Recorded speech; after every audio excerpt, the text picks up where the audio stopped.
I am stunned by the power of Abel Danger as it closes in on the bad guys, because I think we now know where the servers, evidence of child pornography and S&M and online gaming was taken from the Starnet premises in Vancouver on the 20th through the 25th of August 1999, and we'd speculated long and hard around where it might have gone, Phil, but I think now all the evidence points to the 25th floor of building number 7, occupied by a team, probably treasonous and criminal team, drawn from the CIA, the Department of Defense, and your friends in the IRS. How does that grab you? Well, the IRS is going out of business. I put it, now I'm stepping out in faith here, but faith hasn't failed me yet. At the top line of today's radio show, I mentioned some institutions that are going to be out of business soon, and the IRS is one of them. And I also did the math, and I figured out, in fact, I got the math in front of me here somewhere, because I never throw notes away. Yes, here it is. The total take from the IRS in 2016 was 1.476 trillion, and if you remove that money from the Queen's purse, and the Queen has 65.6 million subjects. If you guys like being a subject, go ahead. I wouldn't do it. Anyway, 1.476 trillion divided by 65.64 million subjects. If the Queen wants to continue with her improvement of all of these unnecessary buildings all over the UK, well, all she has to do is to get her subjects to pay I got to find the exact number, 22,486.29. That's dollars, that's not pounds, so it could be worse. If that was pounds, it would be worse. But if the Queen wants to continue her standard of living, and I understand she just asked for a 14% increase in remuneration, so I can't help but think that she would give the military, the people on welfare, and of course the working slobs. I presume she's also factored in a 14%. I mean, if her standard of living has to go up 14%, then so does the person across the street from where I'm sitting, high above the Naugahyde Ballroom here in Farnborough, UK. So, when the IRS goes away, which it will, I mean it has to now because I put it in writing in today's show. The EU is going away, the IMF is going away, the G7 already went away, and by having these candy-ass leaders in Europe like Merkin, Hooknose, Macaroni Man, and Fidel's Bastard, I think that Operation Sidecar will be announced as early as Wednesday, which is the 4th of July, and it'll be complete no later than the 11th of November, which is Veterans Day in the U.S. Speaking only for the veterans of the U.S., and that's quite a large group, we're sick and tired of bleeding for Europe. David, over to you. Thank you, Phil. So, first paragraph of today's post. Please accept brief 307 from Field McConnell, the United States Marine Corps whistleblower and Global Operations Director of Abel Danger, wherein he describes AD's proposal to set up a Starnet Theatre Club for a network of injured communities to stage the story of the development of patent pool devices under the MK Ultra program, in which the clients of investment banker N.M. Rothschild and Sons Limited, including Serco, formerly RCA GB 1929 shareholders, pool re-members and CIA agents, allegedly elicited rage patterns and hallucinations in Conair SWAT teams with Eli Lilly and Co. Limited GB's lysergic acid amide. I don't know if that's the right pronunciation. It's spelled A-M-I-D-E. Maybe someone in the chat room can tell me how you say that word. Lysergic acid amide, which is basically LSD. The priority date for that patent was 1956 on March the 5th, so it goes back way before, well, 7 years before the assassination of JFK.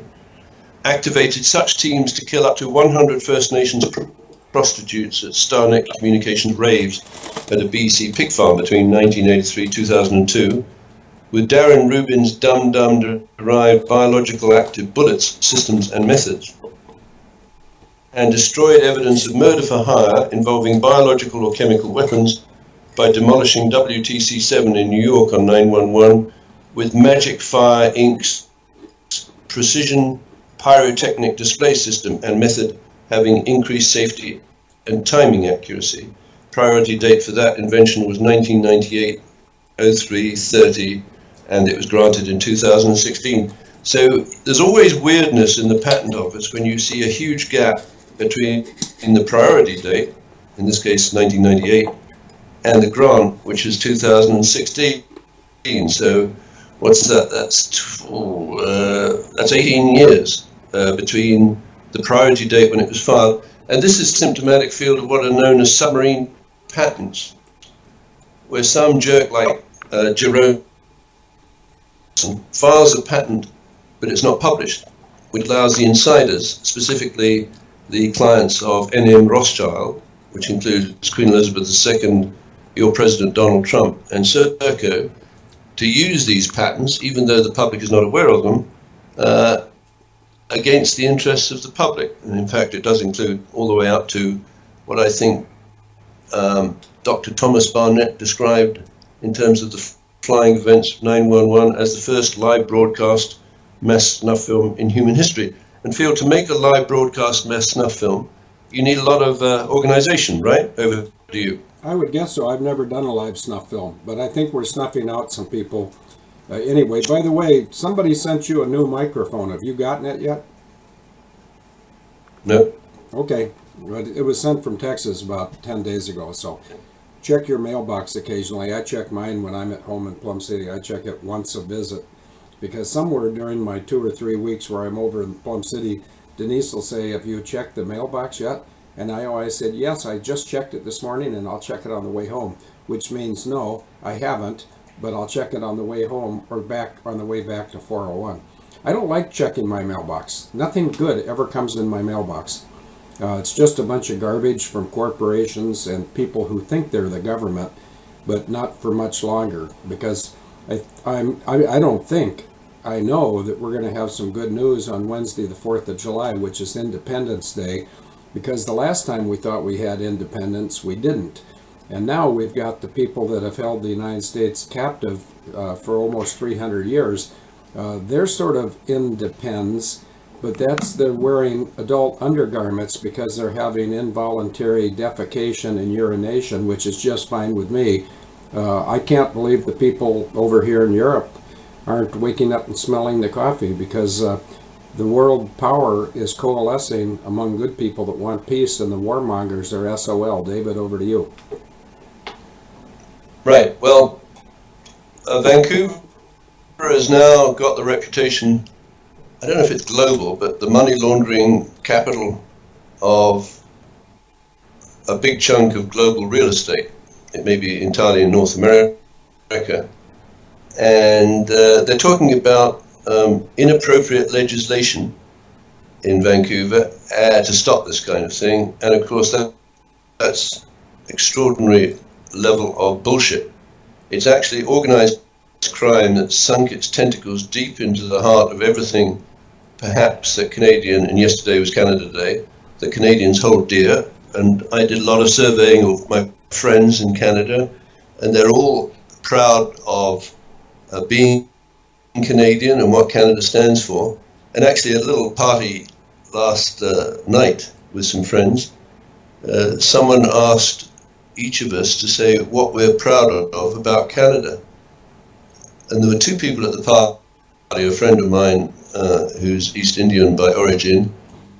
And you know what, we really had a struggle, because there's so much in my life that's gone wrong in Canada, and both the spectacle of innocents being damaged and killed without getting justice is pretty extraordinary. And it may, but just by way of a little story, I invented a monorail with a friend of mine that I think is revolutionary. It's called the Easy Way, Elevated Adaptable Zero Emission Trackway. My friend had got a US patent for his rail. He asked me to do some marketing for him.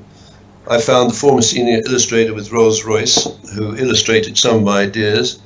We got a centerfold in the Vancouver Sun, and a woman by the name of Susan Cameron Block rang me and said, would I like to appear on her show to talk about the easy way?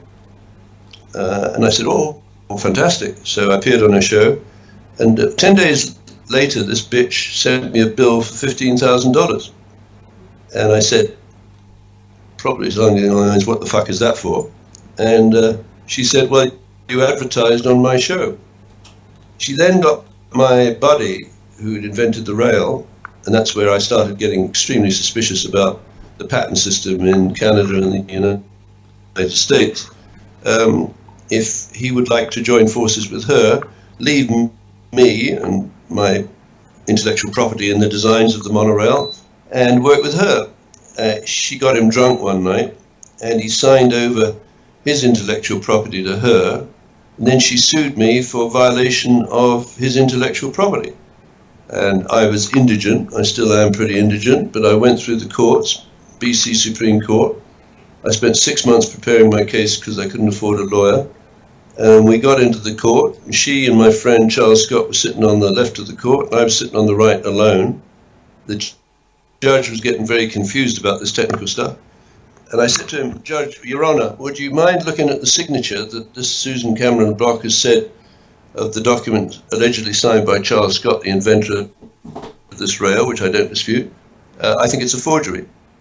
And he looked at it and said, case dismissed. But that was 6 months of my fucking life field, okay? And I get angry, but I get very quiet, and vengeance is a dish best taken cold. And I don't say because of that specifically, but I continue to pursue, and this was years ago, my inquiries into the Patent Office in Canada and the United States.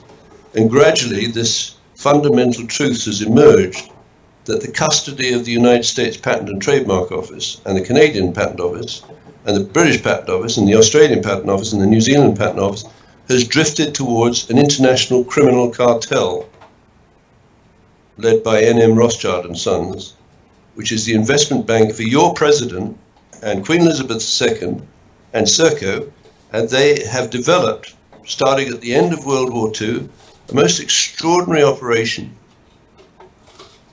which is, I would describe it in modern terms, as the Con Air SWAT team. SWAT, for those people who've forgotten, stands for Special Weapons and Tactics. What that means is a Con Air SWAT team can dip into the patent pool in Australia, New Zealand, United Kingdom, Canada, and the United States, and craft up a set of patented devices for a particular mission, whether it's blowing up the USS Cole in Aden Harbor while it's refueling, blowing up the United States Embassy, which supposedly is guarded by the Marine Corps security agency, I forget the exact name, in East Africa, and the 9/11 attacks. So who is the principal architect of the criminalization of prisoner transportation is your sister, as we know. In 1985, this woman stole money from the United States Department of Justice Asset Forfeiture Fund, which she had created with Eric Holder, and bought a Boeing 727 for the United States Marshals Prisoner Transportation System, effectively putting in the hands of a criminal organization that straddles the Five Eyes countries the ability to deploy Con Air SWAT teams anywhere, anytime. Just before the crime happens, they can check into a 4-star or 5-star hotel or a local brothel, I don't care. They can structure what is essentially a spectacle, a piece of theater for the consumption by the public, and then inject the news and the media plays necessary to get the public to believe they're attacked by external or international terrorist groups, when in fact they're being attacked by a domestic criminal group. Over to you, Phil. Yeah, I know all that, but getting mad's not going to do you any favors, and that's why I just told someone... I'm not getting mad, I'm getting even. You're getting even? Yes. How so? Because I'm going to educate the communities, right, in how to reverse engineer the spectacles that they've been witnessing and believing have been done by one organization, and I think we're well on the way to doing it. Well, you know, I disagree with that because I don't think you can educate people. And you certainly can't. Well, I think that's very dismissive of human beings, because I can educate you, you can educate me, and you have done so. We're talking numbers here. There's 7 billion people in the world. How many people are in the theater you anticipate using first? I'm going to quote you Margaret Mead. No, I don't want any quotes, or I'm going to quote you Well, I'm going Rudyard to tell Kipling. you, Phil. I want a yes or no answer or a number. She said, I know you always want a yes or no answer, but these answers are not amenable to yes or no. If I quote you a number that is 10 million people waiting to go to this theatre, it's meaningless. I know it's The question meaningless. is the level of understanding. No, David, answer the question. How many seats are in the theater you intend to use first? 800.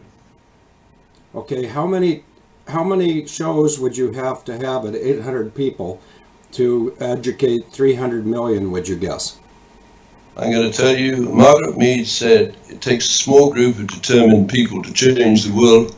Indeed, it's the only thing it ever has. How many people enable danger?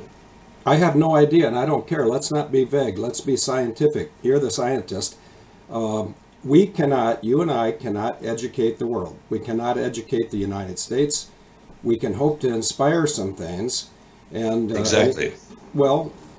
I think your model is flawed. I don't think putting on plays is going to change anything. For all the plays going back to Shakespeare, is the world in good condition today? Yes or no? These rhetorical questions take us nowhere, Phil. No, I don't. It's a yes or no question, David. Is the world in good condition today? Yes or no? Maybe. No, that's not yes or no. And that's the reason why you have these issues in your life where somebody leads you down a path and you think it's wonderful. Bishop whoever told you he would have a theater of 10,000 people. A guy from... No, he didn't. What? No, he didn't. Yes, he did. And I heard that myself talking to him. And that's why I told you he's a shill. And You then talked we to him? Let's take turns talking. I'll talk and then I'll say over to you. Then we had another shill come along from New York State who promised you $10,000 in startup money. Have you received it, David? Yes or no? No. Yeah, well, see, it's easy to dream, but I hope I don't go to Pakistan, but I've been invited to Pakistan. And if the Pakistani people can get it scheduled quickly before I go back to the U.S., I'll go. Because there's 220 million people in Pakistan who've been raped by the United States of America and the United Kingdom for no reason. The person who's invited me over is no stranger to you, Dan Hanley, and I think he's somewhat dreaming too. But anyway, I think it's much more likely to impact the world if you can inspire 220 million Muslims in Pakistan. That's the 6th largest country in the world. If you can inspire them that they were victimized on 9/11, then their righteous anger might accelerate the exposure of 9/11, which is coming anyway, I believe. That's not a fact.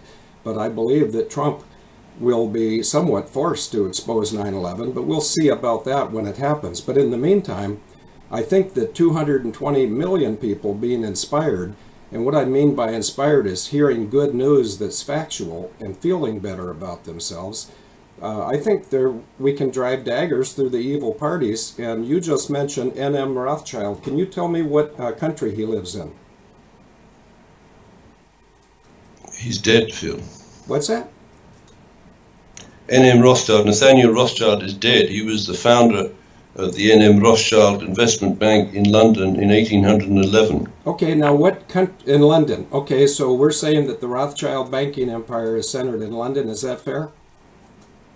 No. Okay, where is it centered? It's about 5 families scattered around Europe primarily, but with a major player in the United States in New York through Wilbur Ross, who's now the Commerce Secretary for Donald Trump. Yes, and I think he's one of 2 remaining. Once again, it doesn't matter what my opinion is, but I originally had 4 people I thought would go away. Rex Tillerson, the physician, what's his name that you just mentioned, Wilbur Ross, and I'm forgetting one, but there's another fly in his ointment. Trump keeps his enemies closer than he keeps his friends, and then when he has oh yes, I know who the other one is. This is my opinion. It's not an Abel Danger opinion, and it doesn't need to be shared by anybody, but it's still my opinion. I think Mike Pence is a risk, just like Wilbur Ross, and I think they'll both be dealt with. But the problem is, if there was a consensus, what country do you think would most be identified with the Rothschild banking empire? And I know it started in Hanover, Germany, but do you think that's the country that inherits most of the angst against the Rothschilds, or is there another country? Oh, that's a vague question. I can't answer that. Okay, I will. England. England is the source of the evil. And when England and the fake royals, one of them's German, one of them is Greek and Swedish, as soon as, perhaps if Nigel Farage could inspire the English people to have some hope in the future, maybe Nigel Farage could get by on less than what the Queen's doing. And Nigel Farage is a man and a politician, and I don't know what the Queen is, but there's no royalty in the world. Royalty is a myth, and I mean, just take a look at the pedigree and the fact that if there's any royals, I'll put this to the chat room. Are there any royals in Europe that have been DNA tested? And while I await the answer, David, over to you. Okay, next paragraph. You were advised in Kelly Brief 302 that Abel Danger is setting up a joint venture Twin Towers Theatre Club in a community injured by the first live broadcast mass snuff film in human history. These are the words from Dr. Thomas Barnett, right? An American. I think he's a war gamer from the Naval War College. And he was a regular visitor to the top floors of the tower, the North Tower, sitting down at the table with various people associated with Cantor Fitzgerald, a significant number of whom would be murdered on 9/11, with the exception of the Cantor Chief Executive Officer by the name of Howard Lutnick, who just happens to have a patent for real-time interactive wagering on event outcomes. That is to say, if you'd wagered on the body counts of the firefighters on 911 and happened to hit the magic number of 343, you would have scooped the pot. Pretty incredible when you think that this crime was attributed to some long-bearded Muslim in a cave in Afghanistan. But Howard Lutnick, very conveniently, was out of the office taking his child to school. He let his brother and 657 of his brother's colleagues at Cantor Fitzgerald fry on 911. That's a level of decadence and depravity that I find hard to contemplate. He's an American. He's someone who evidently profited greatly from the 911 attack, and he branched out into Cantor gaming in Las Vegas. I think he's recently paid a fine because he's been running a crooked operation most of his life. He's a bundler for Hillary Clinton. There were other people in that room that were regularly meeting with the Cantor Fitzgerald people, which had a number of interesting patents that they wanted. That is to say, what's his name? My name escapes me. The guy invented the carbon dioxide trading system. He was dead, and he left the real estate to his wife, who passed it on to Franklin Raines, the chairman of, I think, Fannie Mac or Fannie Mae, or one of those two, Freddie Mac or Fannie Mae. Continuing with this paragraph 2, you were advised in Kelly Brief, community injured, when 412 emergency workers died in New York after Serco agents allegedly deployed Con Air SWAT teams, SBA proteges. SBA proteges means the Small Business Administration proteges run by your sister on 911, where she had worked up with John Kerry a mentor-protege program that allowed these small protege companies to get into the skirts, if you will, or under the skirts of the big defense contractors like Boeing, Lockheed Martin, Northrop Grumman, and Raytheon. And if you look at the Small Business Administration 8A companies, They're derived from various ethnic origins or sexual orientation origins or racial origins, which are considered to be disadvantaged because they're not two-legged white heterosexual males. So 8A companies include people from India, Pakistan, Korea, Vietnam, China, anything but Caucasian whites. But unfortunately, your sister then has allowed these people to penetrate, pun intended, the Boeing company's software and patent portfolio that is in the custody of Serco.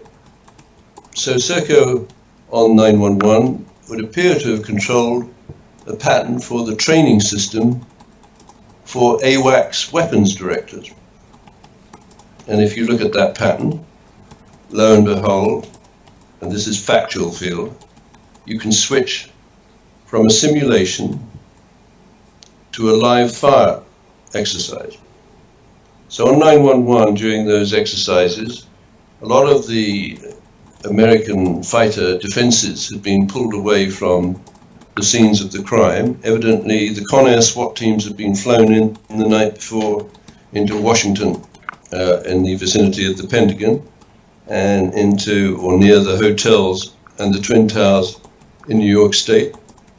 You have various Con Air SWAT teams that would be in a position to rewrite a script on the fly, acting as sort of online script kiddies, that they could spot the victims as they moved into the building.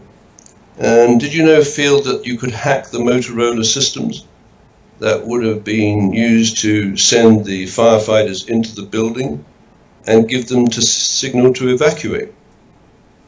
Yes, I did know that. You can hack anything, can you not? Of course.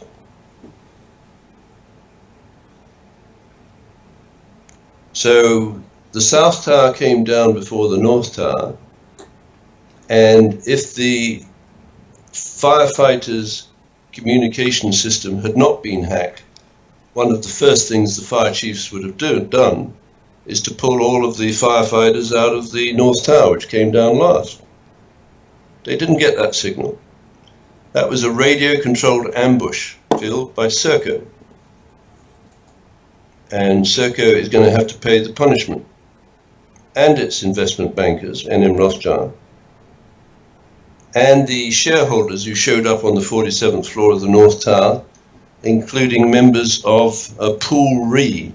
And Pool Re is the reinsurance arm that was set up in the UK after the IRA allegedly bombed the Baltic Exchange. And what the insurance companies were saying is, we can't cover buildings in major cities because we can't extract enough premium to cover the risk of a terrorist attack. In 1993, Phil, a man called Ramzi Youssef allegedly built a bomb that was going to knock over Tower 1 and push it into Tower 2 and bring them both down together. Your president, Donald Trump, went around the basement of the North Tower shortly after the bombing in 1993 with the structural engineer who designed it. And he said, this was after 9/11, he said, I was amazed because there was a complete group of columns that were missing, but the building stayed up. And in a very interesting interview of Donald Trump shortly after the 9/11 attack, he's saying that building was incredibly strong. He does not believe that a Boeing, no matter how large, can bring that down by fire. There had to be explosives in the building. And of course, well, that's a statement of fact. There were explosives in the building, specifically placed in the elevator shafts by Ace Elevators of Palisades, New Jersey. I think there were 80 of these guys in the two buildings on 9/11, and it's alleged they scattered like roaches. So these guys, for me, they were a Con Air SWAT team dressed in Ace Elevator uniforms. And after the 9/11 attack, whoever was tracking them says they went back to South Carolina and England. So for me, I think they were deployed by Rothschild And let me go back to the end of World War II. At the end of World War II, Victor Rothschild, who died in March of 1990, he was alleged by a lot of people the fifth man of the Cambridge spy ring. Incidentally, feel in these plays, I hope I'm not being arrogant, but if the Cambridge spy ring of World War II and the Cold War afterwards represented the Cambridge Five, I would like to claim to be the Cambridge One, because I think I can now unravel the background of these people who participated in betraying the Five Eyes countries after World War II. But I digress. Let's get back to Rothschild. Rothschild's the fifth man. He was a bomb disposal expert. He was a chemist and a biologist. They figure he had an IQ of 180. So what? And he's the former chairman of the Royal Commission on Gambling. He appears to have used Rothschild's funds to establish the 105 Special Counterintelligence Unit of the SHAEF. I think SHAEF stands for Supreme Headquarters of the Allied Expeditionary Force, which is a joint operation of MI5 and X2, the counter-espionage branch of OSS, a precursor of the CIA, operating in Paris. I think Rothschild's funds were used at the end of World War II to set up the 105 Special Counterintelligence Unit, and that has percolated through to Rothschild's supplying the funds necessary for the development of the MK Ultra mind or psychic driving program in the Royal Victoria Hospital in Montreal. I think that program was refined by your sister Christine Marcy when she was in charge of the development of the Prisoner Medical Services program. And what's intriguing is the use of this LSD, and there's a patent for the LSD, which is quite extraordinary because it's used, or the merits or the advantages of LSD in its patent included the ability to use it in psychotherapy experiments and elicit the characteristic patterns of rage and hallucinations in the targets. So what Dr. Ewan Cameron at the Royal Victoria Hospital, the psychiatric ward in Montreal, was doing, were taking people who would be admitted because they had postpartum depression or anger management problems or whatever, and he would put them through a program apparently funded by the CIA and N.M. Rothschild to see if he could develop dissociative personalities in these people and triggers so that they could be turned on and off, and literally you could put together a Con Air SWAT team for the murder of little John Benet Ramsey. It gives me no satisfaction, but let me just tell the audience, or remind the audience, how that little girl was killed. She was killed on Christmas Day of 1996. She was garroted and raped and tasered. And there was a ransom note for $118,000 written probably by a woman while the two men in the basement did this appalling stuff to the little girl. And I've inferred, and I'm not a psychologist, that the writer of that ransom note had a cold and controlled rage against imaginary enemies, which may have been the employer of the father of little John Benet Ramsey, which was Lockheed Martin. At the time of John Benet's murder, two directors of Lockheed Martin were Lynn Cheney and Norman Mineta. Norman Mineta was the transportation secretary on 9/11. He was in a internment camp in the United States during the war because his family is Japanese origin.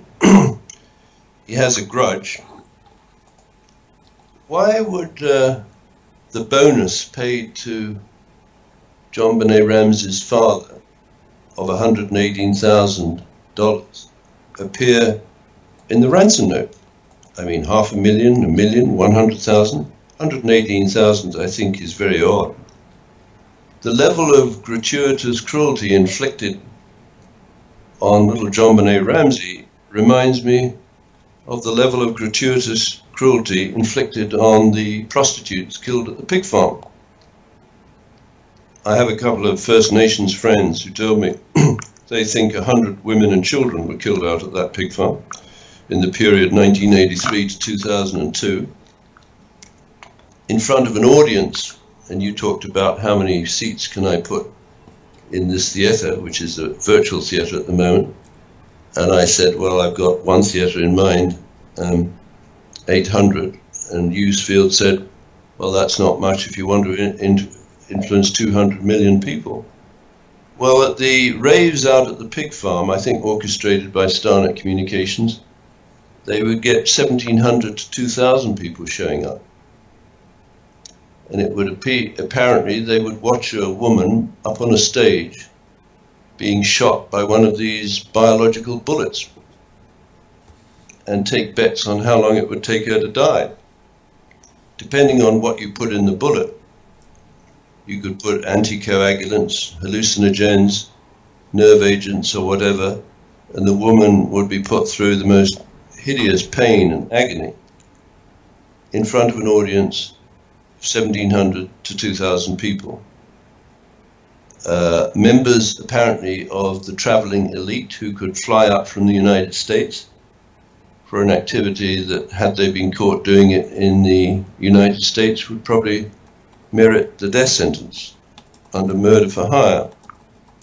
But the CIA decided it wanted to develop these methods. I think Dr. Ewan Cameron called them psychic driving, outside the United States and outside the reach of the FBI.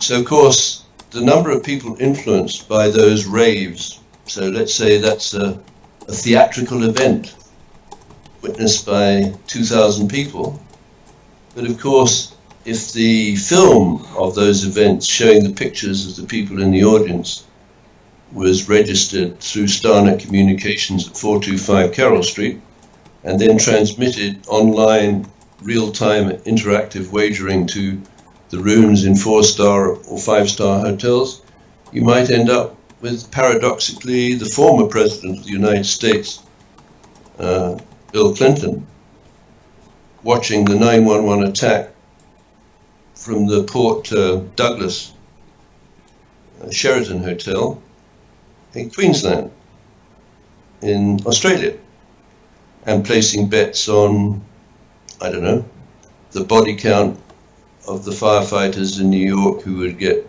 entrapped and ambushed in those two buildings, or the time of the first impact on the north face of the North Tower, which was 8:46:46, or the time of the impact on the Pentagon's US Navy Command Center. Yes, America, you lost the Pentagon's US Navy Command Center on the morning of 9/11, and I'm saying, challenging you and all Americans, what the hell are you doing about it? Nothing. Why not, Phil? Because they don't want to do anything. That's what I'm trying to tell you. You can't educate these people into doing something. They just don't give a rat's ass. They think that was 17 years ago, and they're concerned about who's winning the baseball game. Not all concerned. You're not, Phil. I know, but we're an extreme minority, and that's why I've been saying for 12 years, we can't educate the masses, but we can expose, isolate, and humiliate the guilty parties. And I can tell you for a fact that Donald Trump is acting on our information. Exactly, so we're winning.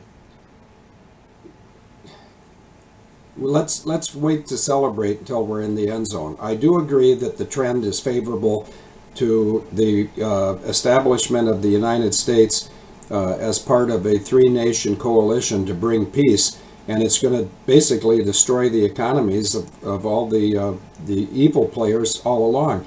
The people that have vast wealth, when the global currency reset happens, their vast wealth is going to be zero. In other words, there's going to be a shift of economic power simultaneous to a shift of military power, and that's why I've been saying, in fact, I'm going to turn it over to you, and I'm going to go Google. In fact, Gobsmack and myself and Braveheart and Telford Russian and Karen S. are going to have a contest to see how many months ago it was I first used the term Operation Sidecar or Sidecar. And Sidecar is explained in today's radio show. It's Strategic Initiative to Disarm Europe. And then CAR is for China, America, and Russia. David, I've never asked you this question, and I couldn't have because I didn't know for sure until yesterday myself. If you had to guess how many nations have strategic bombers, that is long-range bombers that can rain death upon millions of people, do you have any idea how few countries might have strategic bombers today in 2018? How few? You mean, I would say 4 or 5? Yeah, do you have any guess? Or do you have any guess as to which nations they may be? I would think Russia. Yes. And China. Yes. And the United States. Stop while you're ahead. Those are the only 3 nations that have strategic bombers, and they are in concert with what the future should be, which is peace. Now, the people around the globe that have prospered on war for a long, long time, who are they going to create wars with? Well, only themselves, because if somebody... and by the way, North Korea is not going to be a problem for anybody. Now, they didn't have bombers, they had missiles, but we're entering a new paradigm, and for people who don't see it yet, you will. And I'm very confident of that, and I think that the greatest piece of history in the last 300 years is going to be played out between the 4th of July, which is 2 days from now, and November 11th. And what I will do is on November 12th or on the 5th of July, whichever anybody wants, if I'm foolishly optimistic in those prognostications, I'll come on and let everybody make fun of me. But see, some people go to church, some people don't. Some people think that God was a historic figure that has been unemployed for a while. All those people can believe whatever they want, but the truth is marching on, and the truth is going to benefit humanity. And as far as someone like named Rothschild or Rockefeller or Clinton or Marcy or John McCain and his booze money or Mitch McConnell and his Chinese cocaine money, they are all shit out of luck because they're going to have to exchange their currency, and if they can't explain where it came from, they're going to get no new currency. So there's a whole new world, and I don't mean new world order, I mean a new world paradigm, and we're living through it. And, you know, there's probably 100,000 people listening to Abel Danger right now, and I say that because a guy that was in 401 Main Street 3 or 4 weeks ago on a Saturday morning, and I spent all day with him. His first name's Mike, and I think his last name was Martin, and he's from New Zealand. And he rode in on a motorcycle, and I can't tell you what it was, but I think it might have been a BMW. But I've met some smart people. Does that sound right, Denise? Yeah, I think so. I've met some smart people, and I've met some informed people, but I haven't met too many people that were both as smart and informed as that individual. And the smartness, you know, that's installed at the factory, so God gave him the brains. But as far as the knowledge, his family background gave him the ability to see things that other people, such as myself, or Denise, or Telford Russian, or Agent Bugs, we might not be able to see what this guy takes for granted because of the nature of the business that his father was in. And there's other people contributing, and I don't mean to know, in fact, I don't know anything at all. I'm just the Grand Central Station. The trains come in, the trains go out, and I sit here and hand the information bags out, or I accept the information incoming. But there's a lot of people who are contributing very significant portions of intelligence that allow us to put it together and see what's going on. And so I'll just reiterate, I'm more than willing to eat crow on the 5th of July or the 12th of November if a new paradigm is not revealed. Over to you, David. Yeah, thanks, Phil. And of course, you're a lot more than a mailbox between stuff coming in and stuff coming out, because lurking in the shadows is, and I'm being very complimentary to you, is a very incisive visual intelligence where in your mind, of course, which is and it's always the same problem trying to communicate. You know, and you can see exactly what happened on 911. The challenge, of course, is to communicate it. You've actually flown around these things in the seat of the pants, and you can't get that kind of information by sitting in a simulator, because simulators are not programmed to break apart with ground air turbulence if it's moving across 15 feet above the Pentagon lawn into a target at, what, 300 or 400 miles an hour. So, you know, the simulation breaks apart, the software just can't do it. So just continuing with Victor Rothschild, he allegedly assembled World War II patent pools, which AD, Abel Danger, has now classified into the four horsemen of the apocalypse families: Con Air, Boeing, Lutnick, and Dum Dum.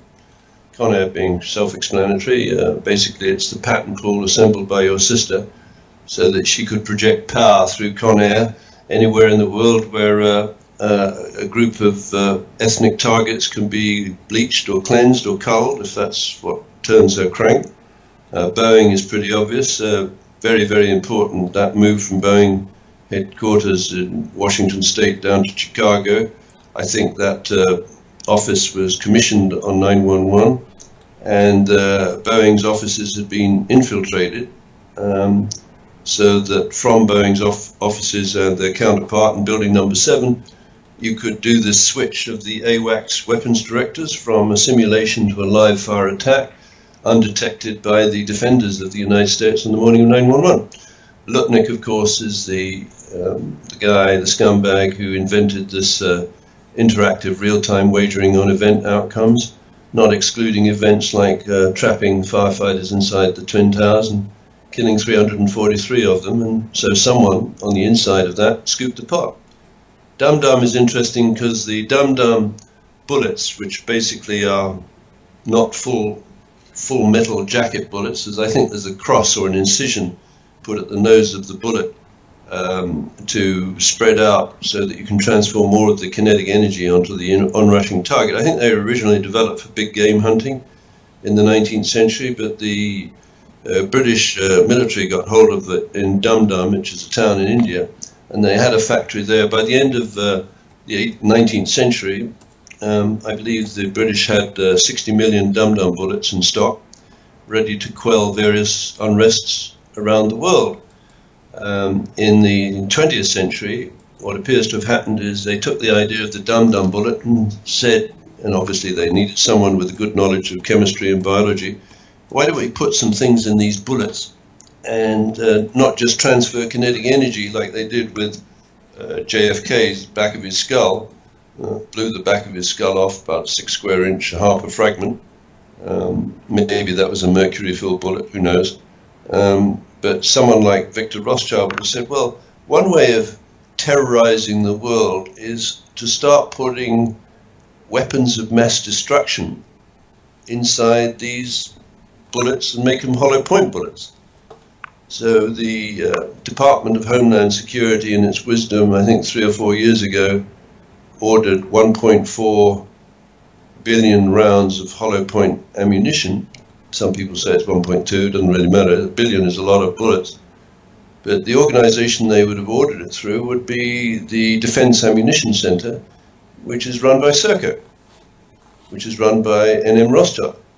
So now Americans are going to have to deal with, sooner or later, there will be weapons caches of various portions of the 1.4 billion hollow point rounds around the United States of America, probably in the vicinity of what I think they call hub zones. I think your sister and John Kerry created this notion that there are hub zones, historically underutilized business zones, and I think that's where we're going to find these bullets, the hollow point bullets. Unfortunately for the people who are going to be on the receiving end of these bullets, they won't know, probably until it's too late, what's inside the bullet. So it could be ricin, it could be anthrax, it could be an anticoagulant, but one bullet should be enough to take people out. So it's very economic use of the bullets. So continuing with the four horsemen of the apocalypse, so this guy, Victor Rothschild, appears to have transferred by the Tizard mission to the United States in 1940. all of the essential devices necessary for the successful outcome of World War II, however you define success. One of those is RCA's resonant cavity magnetron, which allowed a plane to pick up the periscope of a German submarine from a mile away and hit it with a depth charge or a torpedo bomb or whatever. And basically the Allies took back the Atlantic from the German submarines. And I believe they managed to transfer the technology needed by the Japanese Imperial Navy to prosecute that successful attack on Pearl Harbor, in which case Pearl Harbor and 911 will become obviously the same MO, using advanced technologies through the patent office to launch what I think is called a man-in-the-middle attack on the American defenses. So then we come, I'll just pop in the bio, a little bit of a bio. This is the character of Dr. Ewan Cameron, and he ostensibly was the driver of this research at Royal Victoria Hospital, and very interesting guy, because he's the former director of the Allen Memorial Institute, the psychiatry department of the Royal Victoria Hospital, part of McGill University Health Centre in Montreal. And in the staging of the play that I'm proposing, he will be in Act 1 as a ghost, and he explains to Buck Revell how to activate the Con Air SWAT teams to assassinate JFK in 1963, bomb Pan Am 103 in 1988, and kill John Benet Ramsey on Christmas Day of 1996.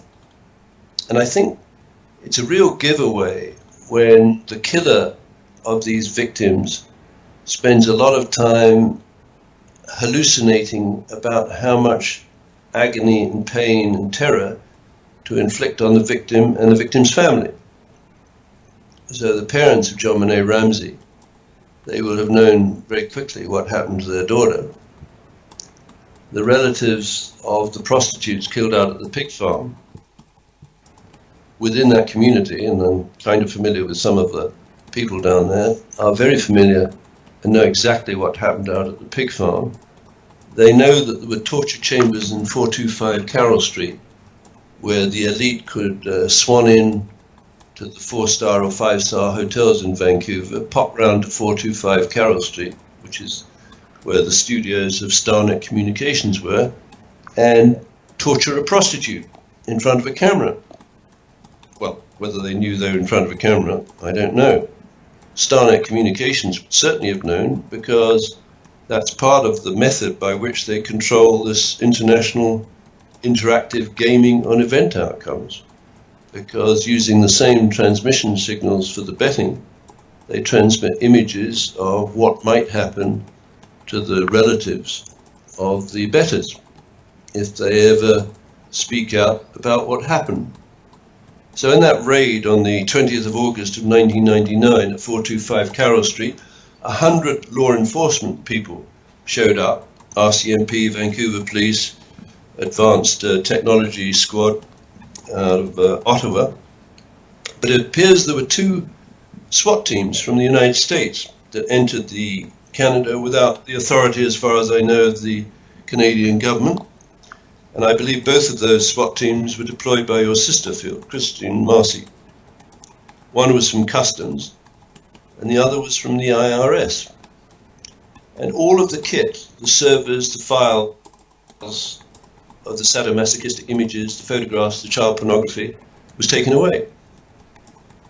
But no one knows, I think, except Abel Danger now suspects, where it went. I think this is the 20th of August of 1999. They took away all of the evidence of a global network for online gaming on event outcomes, sadomasochistic sex and child pornography, and I think they put it on the 25th floor of building number 7 in New York, occupied by people from the Department of Defense, the IRS, and the CIA. And of course that put the 25th floor of Building Number 7, or the people who had access to it, in an amazingly powerful position for the various campaigns that would come ahead, including the 9/11 attack. We really need, I think, to track the patented devices that would allow you to oversee. I think in warfare, those AWACS systems, they are in position for battlefield control. Is that a fair assessment, Field? Over to you. Okay, I was busy writing looks like an encyclopedia. People want to know about Agent Marcy, and I haven't talked to her, but I know how she's doing. So what's the question in the shortest form you can deliver it? Is the AWACS responsible for battlefield control of all the various weapons in the vicinity of that of the action? I'm not sure. There's something else called JSTARS, JSTARS. Somebody might look up that. But they're both involved in the management of a battlefield. The AWACS, I'm guessing, would be more involved with the air order of battle, and the Joint Stars may be more involved with the battle on the ground. But between the two of them, they give the commanders, there would be a commander for the ground troops and commander for the airborne, the air weapons, and those commanders would have all the information that's technologically possible to have at their fingertips to make good decisions about where the opportunities to destroy the enemy exist and where any frailties in the U.S. assets or our allies. But our allies can't be trusted, starting with the United Kingdom and Canada on 9/11 and NATO also. David, do you recall that there were two AWACS off New York and Washington, D.C. on 9/11, and they were both from Brussels? Yes, they were NATO aircraft, right? They're NATO aircraft, and that's why I'm saying I expect that the U.S. will get out of NATO, because NATO and Sidecar are inconsistent. NATO has no long-range bombers. NATO doesn't, I'm not sure what they do have. I'm not picking on the United Kingdom. In fact, I'm looking for someone to rebut this. I think they have one aircraft carrier that isn't working yet. I think they've got a bunch of Rolls-Royce powered frigates at Portsmouth? Where did we go down? Oh, Plymouth. Plymouth Naval Air Station, Plymouth Navy, whatever they call it, base, has at least 5 of their frigates that are basically stuck because they cannot operate in warm water. Well, I don't know who engineered those frigates, but I think the water in the Middle East is warmer than the water in the north side of Russia. And, the Middle East has been the playground for the weapons salesmen going back to 1967, when a bunch of cowards led by an American, LBJ, and Robert McNamara, a bunch of cowards from Israel painted their airplanes like Egyptians, and they attacked the USS Liberty. And here it is 51 years later, and we haven't even resolved who it was that attacked and why. Well, I'm very ashamed as an American to tell you that the leader of the attack on the USS Liberty was LBJ. He, out of a raging ego and a lack of gray matter, he wanted to have 2 wars going on, and so he worked with the Israelis to paint their mirages like Egypt and then attack the USS Liberty. And just in case the Israelis couldn't sink it, which, by the way, they could not, they did not, the American submarine, the USS Amberjack, was within torpedo range, and it fired 1 torpedo for sure. But it, fortunately, and I don't believe in fortune, I don't believe in luck, I believe in God, the torpedo, which was fired by the USS Amberjack with the express mission of sinking the Liberty, as it was ordered to do so by LBJ and McNamara, it hit the most reinforced portion of the I forgot what, I used to be in the Navy and I forgot what they call that, but the subsurface steel, they hit a reinforced beam and it glanced off, so it must not have had a 90-degree angle of incidence. It must have hit at an angle and it bounced off and it didn't sink the Liberty. Now, David, I'm not putting pressure on you. I've told you before, and I doubt if you remember, but I doubt if anybody in the chat room remembers. But when the USS Liberty was dead in the water and should have been a great big grape that could be plucked by the Israelis or the Americans on the Amberjack, and it would be really interesting to find out who was the skipper of the Amberjack on the 8th of June of 1967, because the guy probably was 40 and that's 50. He's probably 91, so he's probably dead. But if he's not dead, he should be hung until he is dead. But anyway, David, the Israelis and the Americans had to stop attacking the Liberty because coming across the horizon was a large ship from a non-allied nation. Do you remember what nation it was that broke up the Liberty attack? Yeah, Russia. Oh, very good. I'd throw you a mackerel, but I just had them for dinner. So anyway, as far as McCain goes, John McCain should be down in Cuba if he's not. By the way, for people that tweet, has anybody seen any tweet activity out of my sister Christine Marcy or the skinny Podesta? Not the fat one, the skinny one. And I'll turn it over to you. Did I answer your question, David? Yeah, yes, thanks, Okay. Phil. So I think we've got a very interesting explanation for the contract killing of Bernard Charles Barry Sherman. Now, just to remind people, on the 17th of December of last year, Barry Sherman, who was the founder of Apotex, and his wife Honey were hanged side by side with belts from the railing of an indoor swimming pool.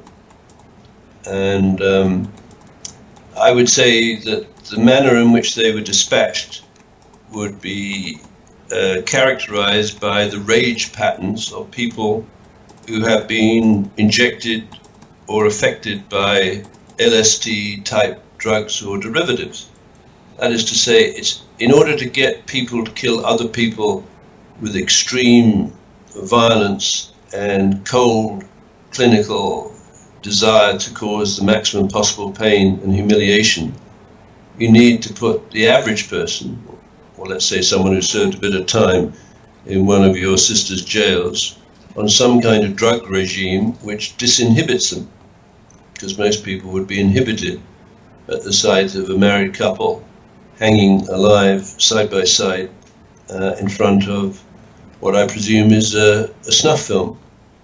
Anyway, so this guy, Barry Sherman, the late departed, would be, obviously he can't play the part, but an actor in one of these proposed Starnet Theatre Club plays. The actor would play him receiving orders at the beginning of Act 2 from Rothschild agents on the 25th floor of WTC 7, who allegedly order, or in the play they would order, Barry Sherman, the billionaire founder of Apotex Inc., to post bail for convicts needed to set up the Con Air SWAT teams for the August 7th, 1998 bombings of the United States embassies in Dar es Salaam, Tanzania, and Nairobi, Kenya, the 12th of October 2000 bombing of the United States Navy guided missile destroyer USS Cole, DDG-67, while it was being refueled in Yemen's Aden Harbor, and the 9/11 attacks where Dr. Thomas Barnett and Jules and Gideon Naudet would distribute the first live broadcast mass snuff film in human history through the back channels of the BBC World Service. Now, your point about the NATO AWACS is interesting, Phil, because I believe the man who manipulated that program of AWACS in NATO, such that without necessarily the knowledge of the senior people at NATO or the European leaders, the AWACS planes could be switched from simulation and training to a live fire exercise, as was allegedly the case with the skyjacking of MH Flight 370. And the man who would have been responsible for that would be the late General Alexander Haig, who was SACEUR, or Supreme Allied Commander in Europe, at about the time of the commissioning of the AWACS systems in NATO in the late 1970s. And we should never forget that Alexander Haig decided that he was in charge after the Reagan got shot. But perhaps more particularly on the morning of 9/11, when interviewed on, I don't know, CNN or Fox News, he was asked who he thought was behind it. The camera was being very carefully staged and pointed at the north face of the North Tower. So you had a nice silhouette of what looked like a plane going into the north face of the North Tower. Not much debris in the street, unfortunately, for the people who put this sham or scam on. Actually, a projectile came out the other side of the North Tower, consistent with a Lockheed Martin penetrator bomb, but I digress. Anyway, he's asked who he thought was behind it, the attack, and he said, well, it would be foolish for me to speculate because I don't have the information. He's lying through his teeth, obviously. He said, but we know where to look at the Palestinians or bin Laden groups. This is 9 o'clock on the morning of 9/11, 14 minutes after impact of whatever it was that hit the north face of the North Tower. And subsequently, if you go fast forward to the Pentagon's US Navy Command Center, you have an image taken from a camera outside the Pentagon with 4 frames that don't really tell you what hit the Pentagon, but what's, I think, far more exciting is the date and the timestamp along the bottom, which says September the 12th, 2001, which would be the date at Bill Clinton's hotel in the Port Douglas Hotel, Sheraton Hotel in Queensland, where presumably he's betting on death. And the time is 17:37:19, which is the time in Dubai in the United Arab Emirates, presumably where any of the guests of the Dubai Creek Hotel, Sheraton Hotel, could be placing bets on the number of dead in the Pentagon, and I think there are 125. Americans should be reminded that not a single autopsy was done on any of those bodies. So we don't know what kind of munitions or what kind of bullets, or maybe there's a biological bullet in the back of the head of Captain Gerald DeConto, the duty officer. Who knows? No crime scene investigation worthy of the name, no yellow tape around the building, a line of people with FBI t-shirts picking up evidence on the Pentagon lawn. I presume those are members of a Con Air SWAT team, possibly flown down from Abbotsford, from the jail here, given their FBI uniforms, checked in at the Pentagon's City Sheraton Hotel before the attack, and part and parcel of the removal of evidence from a crime scene, which entitles us to an aggressive inference of guilt of the people who paid them to move evidence. So it's all coming together very nicely, but the idea of Barry Sherman possibly getting cold feet at this idea that he should be developing ADHD devices that can influence people's behavior. I think the term is creating homicidal intent. So most of the shooters at these schools evidently have contrived homicidal intent injected into their bodies through the pharmaceutical companies' patents of psychic driving drugs that date back to LSD. So these people are, now, to what extent they're guilty, I don't know, and that's why we need the justice system to be resuscitated. And it's not so much context-free, the pedophiles that are committing the crime. It's the people who have the photographs and images of the pedophiles committing the crime and the technology to track them through international hotels and airline networks. Well, the man who's most responsible for developing that technology is the American Oliver Buck Revell, who's got quite a track record. Some people say he was seen in the vicinity of Dealey Plaza in 1993. He's a Marine Corps helicopter pilot. He's the former Senior Executive Service SES-6 and FBI Director Deputy in charge of Criminal Investigative Counterterrorism and Counterintelligence Activities. And it's my belief, and that's the way we're going to portray it in the play, He will appear in Act 1 using Motorola's dynamic encryption key selection for encrypted radio transmissions to coordinate a raid on Starnet's premises at 425 Carroll Street on the 20th of August 1999, where evidence of LSD-fueled snuff film production from the pig farm is taken by Customs and IRS to the 25th floor of WTC Building Number 7 in New York, and probably those same IRS agents who picked up this crap, a number of them were on the 25th floor of WTC Building Number 7 coordinating the surprise attack, which wasn't really a surprise to insiders, which killed 343 firefighters in New York on 911. Over to you, Phil. Well, I have nothing to add. Do you want to add any more, or do you want to call it a night? Well, let me just check in the chat room, see if there's any questions, and then you can have a...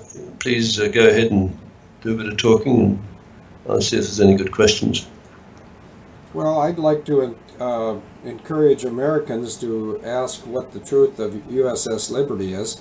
I would think that this is something that Donald Trump would be more than happy to learn of, if he doesn't already know. He's just like everyone else in America. You can't know everything, and that's why he would rely on one good intelligence source instead of 18 intelligence sources that are competing for ego and budget dollars. And of the two, I'm not sure which one drives them more, if it's ego or budget dollars, but they have to fight for budget dollars just like the Army, Navy, Air Force, and Marines. And I left the Coast Guard out because they're not part of the Department of Defense. I do not believe. I believe they're part of the Department of Treasury, and that would be a very simple correction for someone to make if I misspoke right there. So if I did misspeak by saying the Coast Guard is not part of the Department of Defense, would someone please correct me? That's the only way I learn stuff, and I try to learn because what I see all around me in the United States of America, and probably to an equal or similar degree here in England, the United Kingdom, is a lot of people really don't know much, but they're willing to talk endlessly about things they don't understand. And I'm not slamming England with that so much as America. When I go in my day-to-day routine around Plum City, I sometimes slide through a place where a man named Captain JR runs the ship, and I very seldom hear anything thoughtful expressed. And so I would seem like I'm being unkind to my own neighbors, but they have no way of finding out what the truth is because they rely on TV, radio, and newspapers, and those are certainly not going to lead anybody to the truth, even if they want to go. And it's my opinion the vast majority of Americans don't want the truth because it scares them. Are you back, David?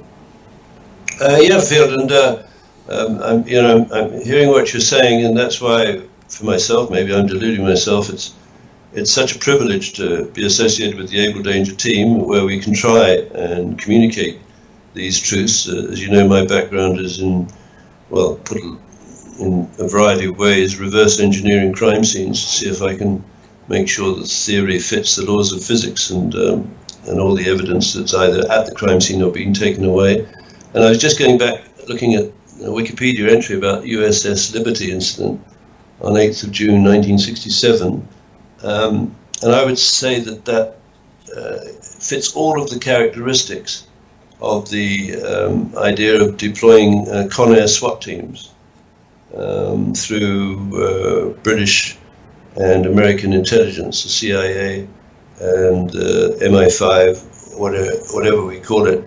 And I also pick up on that point that it is beyond ridiculous to have 18 intelligence agencies, as you point out, all competing for budget.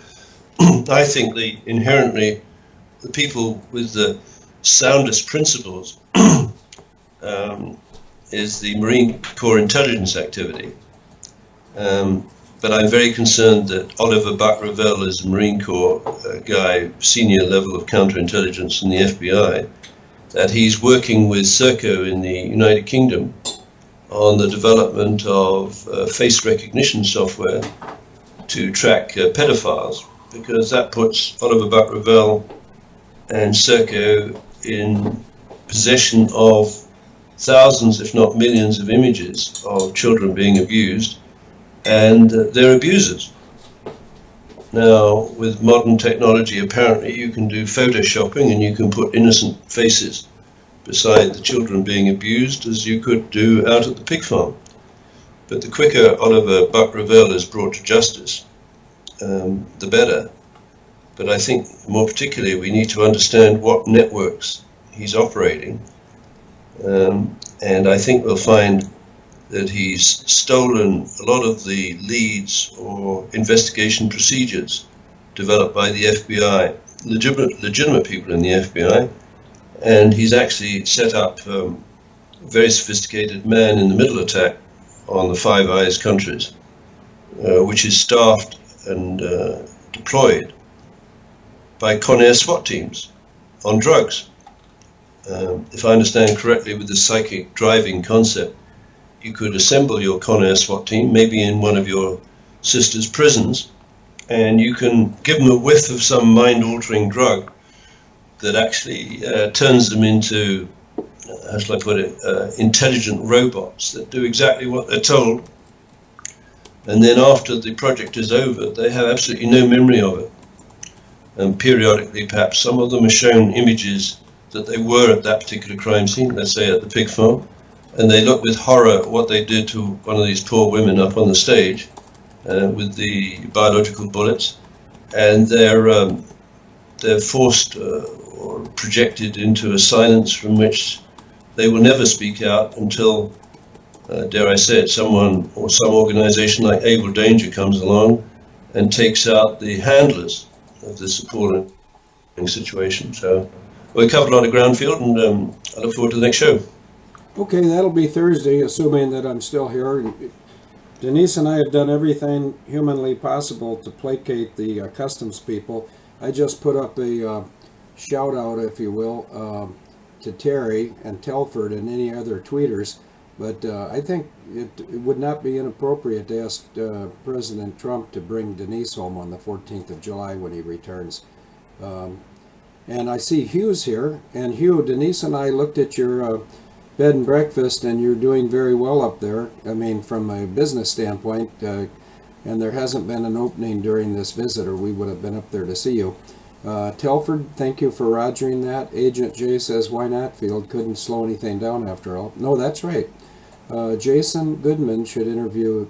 Well, I don't think Denise likes attention, but thank you for the idea, Molly Cool. Jason Goodman may be attending the Plum City Plunge over July 20 to July 22nd, and if anybody that's coming to the plunge, if Jason comes to the plunge, he will interview Denise. That's a good plan. And if anybody wants to encourage Jason to come, his email off the top of my head is truth@crowdsourcethetruth.com, and if that's incorrect, somebody please correct me right now. And David, if you're ready to go, we can race and see if I can get rid of you faster. Yeah. No, I'd like to stay on, Phil, just a little more, because in the context, and I do wish you every success. It's been an appallingly slow process that's delayed. Denise getting her visa and joining you in the States.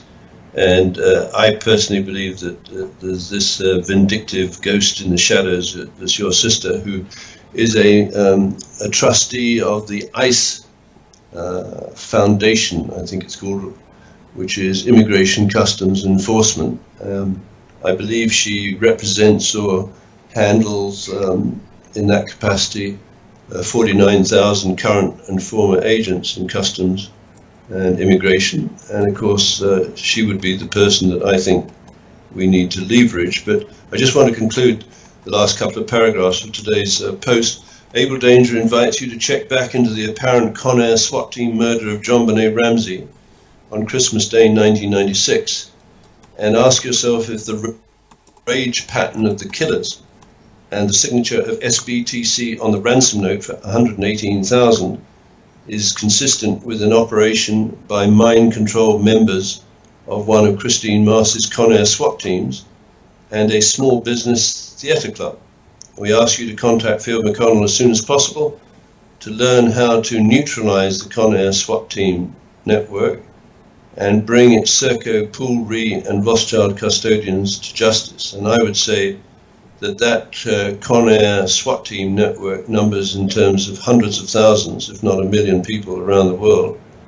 They can be deployed at a moment's notice, activated by mind-altering drugs, if you will, and they would be willing under those circumstances to unleash any combination of chemical, biological, radiological, nuclear and explosive weapons to kill anyone from an individual to 500,000 people in a major city. Over to you, Phil. Okay, well, if you're willing to go, Braveheart's chomping at the bit to get here, so you want to say goodbye and we'll bring Braveheart on. Yeah, I'll say goodbye, everyone. Okay, see you Thursday if I'm still here. Okay, bye now. Bye-bye. Okay, I'm waiting for Braveheart. I guess I should make sure that Braveheart's in the chat room. And Terry, I think it was Terry that said you'd like a prayer. And so let's establish if it was Terry. I think it was Terri. Could you say a prayer, please? Okay, before Braveheart gets here, Terry, tell me what subject you'd like to have a prayer for, or what scripture. And I won't tell Braveheart, but I'll say a prayer for Terry when you tell me what to do. Is this Pastor Mark? This is he. How are you today, Field? Oh, good. And I think your volume's good. What do you think, Denise? His volume sounds good, right? Yeah. Okay.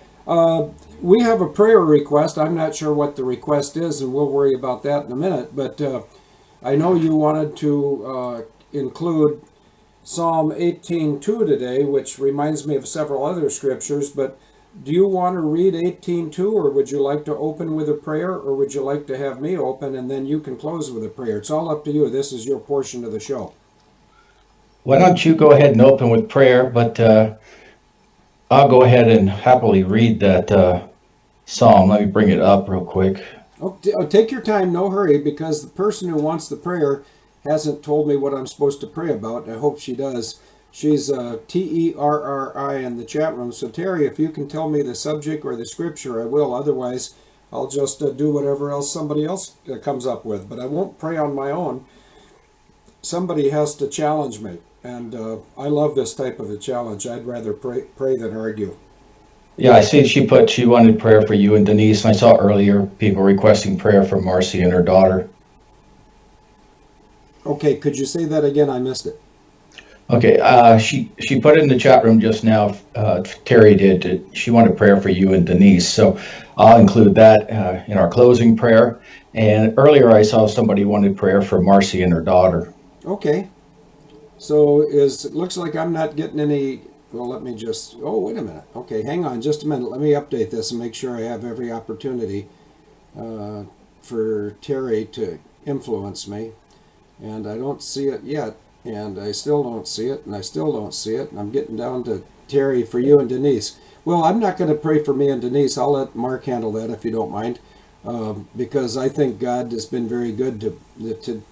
In fact, I know what I'll pray about right now, and I'm going to turn around because I don't want people to think that I pray for entertainment, but I'm going to pray for something that's out of season, Thanksgiving. In America, we give thanks to God one day a year on a Thursday, and I think that's so sad. I think we should give thanks to God when we wake, when we go to sleep, and numerous times throughout the day. So here I go. Dear Heavenly Father, thank you for the blessing of having Denise in my life, and also thank you for the challenge that you gave me on the 4th of December of 2006 to expose evil. I hope that I'm not falling short of what you have expected of me. And as far as fear of things, apparently a lot of humans fear other humans. And when I went to Kuala Lumpur, there were people that thought they knew me well that told me that I should be careful because I could be dead. Well, I've got some really interesting news for everyone. We're all going to be dead. So what are you going to do between now and the day you die? Are you going to sit there and worry about your shadow? Are you going to become a recluse and not participate in this great adventure called life? Are you going to be afraid of everybody you meet on the street? Or are you going to smile at strangers and pat the shoulder of someone who's downtrodden? I've been invited to Pakistan, and it's not a matter of whether I'll go. I already asked Denise, and she said it was fine with her, which is another indication of what a strong person she is. But I think the timing's not going to work out. I have an idea that God is going to deliver the visa before the people in Pakistan who would like me to come talk if they get me a visa and I can travel to Pakistan before Denise gets her visa and she can travel to America, then I'll go to Pakistan, because I would interpret that as that's where God wants me to go. And what could I possibly do in Pakistan? Well, I could minister as a Christian to 220 million Muslims and assure them that their Islamic faith and the Pakistani people had absolutely nothing to do with 9/11. And there's no reason that I should hesitate to say that, because that's the truth. And I know the truth because God's put me in this position to learn the truth firsthand due to my background, and secondhand due to Abel danger. And my parting thought before I close this prayer is to say that if Jesus loves me, just think how much he must love you. In Jesus' name, amen. So, Amen and amen. well, thank you for 3 amens, Mark, and over to you. It's your show. Well, Psalm 18 hit me this morning because I was reflecting a little bit on King David's life and the amount of enemies that he had. And this psalm is a song of David's, and where he acknowledged that God's hand was always with him and around him and keeping him safe. And we think about the times we live in right now, and this very much fits that descriptor. So I'm going to read just the first 6 verses and show you how this applies today as it did in his day. David said this: I will love you, O Lord, my strength. The Lord is my rock and my fortress and my deliverer. My God, my strength, in whom will I trust? My shield and the horn of my salvation, my stronghold. I will call upon the Lord, who is worthy to be praised. So shall I be saved from my enemies, and the pains of death surround me, and the floods of ungodliness made me afraid. The sorrows of Sheol surrounded me, the snares of death confronted me. In my distress I called upon the Lord and cried out to my God. He heard my voice from his temple, and my cry came before him, even to his ears. This, in all that we're living through, and all that Abel Danger is trying to expose, and all that the minority are trying to do to wake people up, we see this darkness. We feel this darkness. We fear the death. We fear the toil and the toll it's taken on innocents, especially children. And in that, it can be overwhelming, and we've got to keep the perspective. We have to continue on living. We have to, go ahead. We have to continue living. We need to continue doing day-to-day activities as well. Stay apprised, stay aware. But more than anything, the greatest weapon that we as believers have is to pray, as David did. Lifting up these prayers, the God of heaven hears. He gave us a reprieve with the change of government that we have right now. And is everything perfect? No. We have a fallen world. We live in sin. There's going to be problems. But when the righteous rise up, God can go out and he can go forth through us and do great things. And we can persevere and prevail through all the darkness, through all the heinous stuff, not lose perspective, not lose our hope, not lose our faith. Remember, our call is to love God with all our heart, mind, soul, and strength, and to love our neighbor as ourselves. That's the greatest thing we can do. And go make disciples. What does that mean? Make students of God's word to know there is a hope, and he is the only hope. Over to you, Field.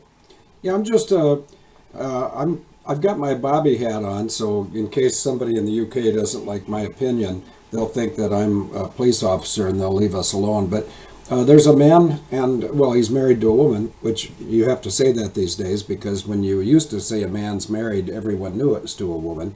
Not so anymore, because the great social failure that George Soros and the Rockefellers and the monarchs of Europe have tried to foist upon us. I mean, just look at if you just look at four leaders, leaders, they're leading the G7 into oblivion, they're leading the NATO into oblivion, they're leaving EU. But take a look at the quality of the leaders that have been put in by these people trying to destroy the world and bring us all into one form of enslavement, which is not going to happen because God will not allow it, and He's not allowing it now.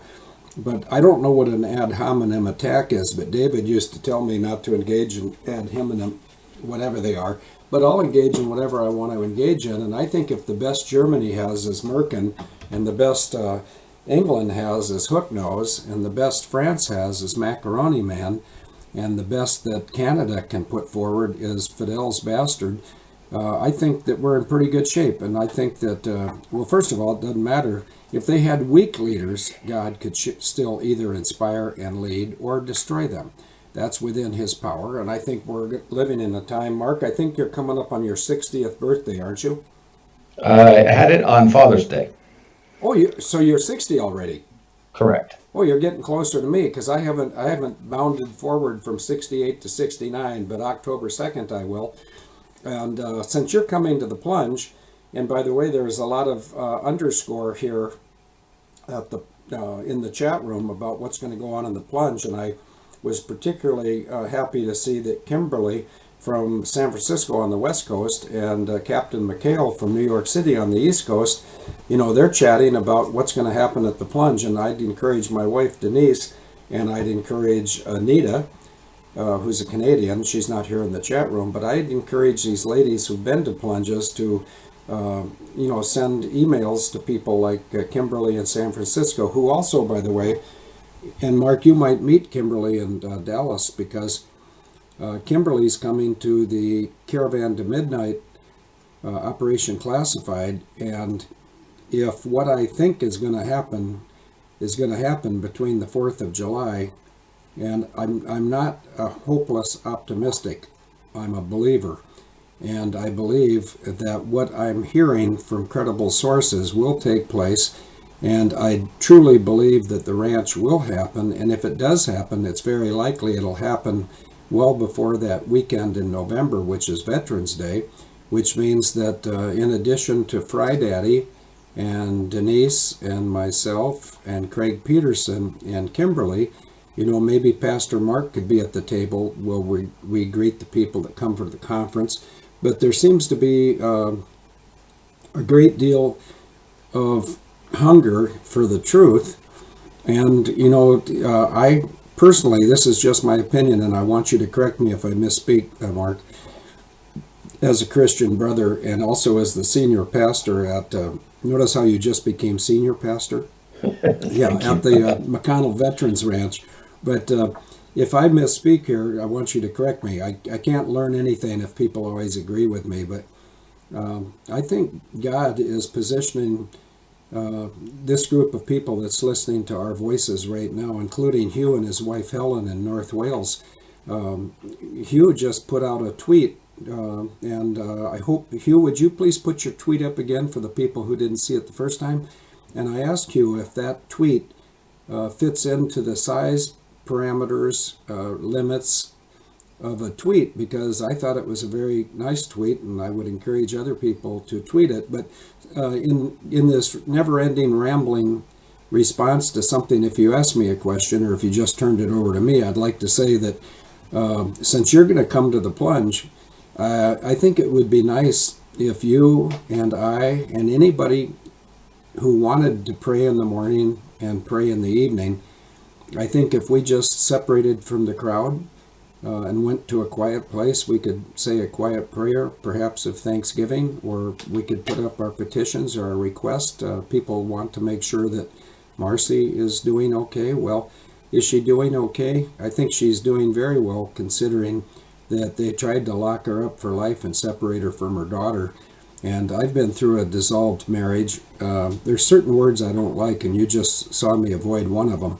But I think generally speaking, children need to be with their mother, but I think even more so when it's a girl that's approaching her teens. But that depends on the quality of the mother and the quality of the father. And I was once in a marriage where a child would have been much better off with me. But anyway, that's neither here nor there. What do you think of my idea that you and I should, I say participate, and I would say that you would lead it if you're willing. But would you think it would be time well spent to take whoever wishes to come along with us to a quiet place 30 feet away from the crowd to have not silent, but quiet prayers morning and evening at the plunge? I know the power of prayer, and I know the power when two or more are gathered in his name. So I think that would be just phenomenal at any time. Well, good. Well, then let's plan on that. And since you're the head pastor, notice how you went from pastor to senior pastor to head pastor. Who knows where you'll end up? You know, I guess they could use some leadership at the Vatican, and I don't say that in jest.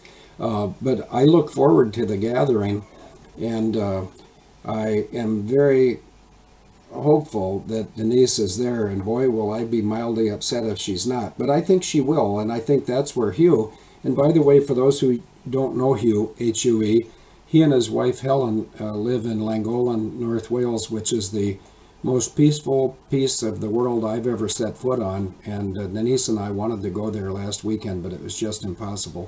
And so we'll be back here, I would say, in September or October, and maybe we can go up to Llangollen. And then we have other good friends up that way. In fact, we have a friend from Liverpool who we call Badfinger. His real name, I think, is Luke. And we have a friends married, Brad and Sue.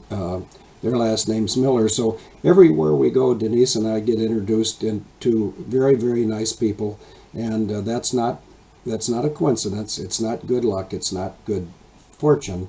It is God's networking. Over to you, Mark. Amen. Amen.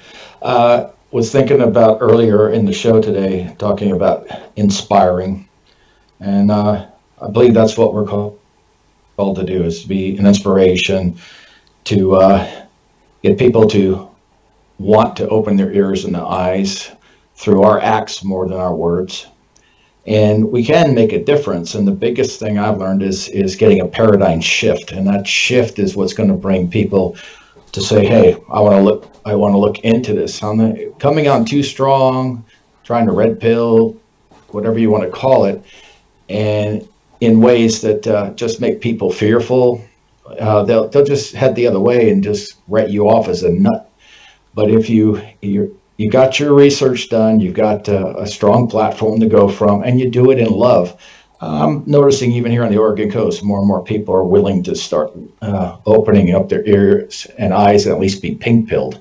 So it gets them looking and gets them to start doing their own investigation. Because I think until you really dig in there and figure it out yourself, it's hard to know.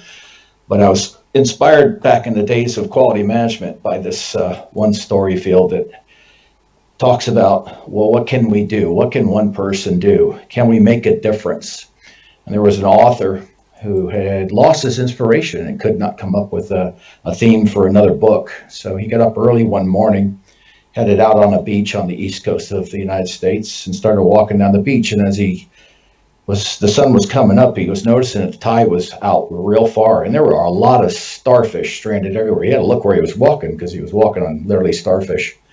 And as he kept strolling down the beach, he was thinking about the starfish that were probably going to die from the sun and the heat.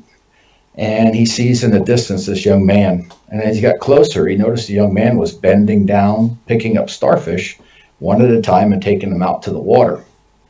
As he got closer, he was, being an author, had to inquire, why are you here in the morning picking up starfish and putting them in the water? Why don't you enjoy the sunrise? Why don't you do other things? And the young man just looked at him and he says, well, the tide's gone out. These starfish are stranded and they're dying. So I want to put them in the water. And the author said, well, what difference can you make? And he says, it's this simple, the young man replied. And he picked up a starfish, walked it out to the water, put it in the water, came back. He says, I made a difference in that one's life. If all of us got that understanding together as a group, we can make a huge difference. If we're all willing to make the one small difference each individual can make. That's what Christ started with one. discipled 12, and from that 12, it grew. And for 2,000 years, it's been growing.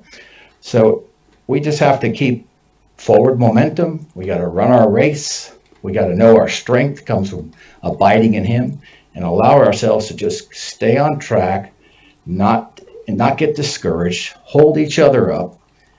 We're not victims. We can overcome, and that's what we're doing. We're going to be more than conquerors. We're going to overcome, and we're going to make the difference where we can. And if that's happening globally, I think we're going to see a reprieve that is beyond what most people think for this end time harvest. Over to you, Field. Well, I was going to fill in the blanks, but you filled them in for me, so I'm going to read it.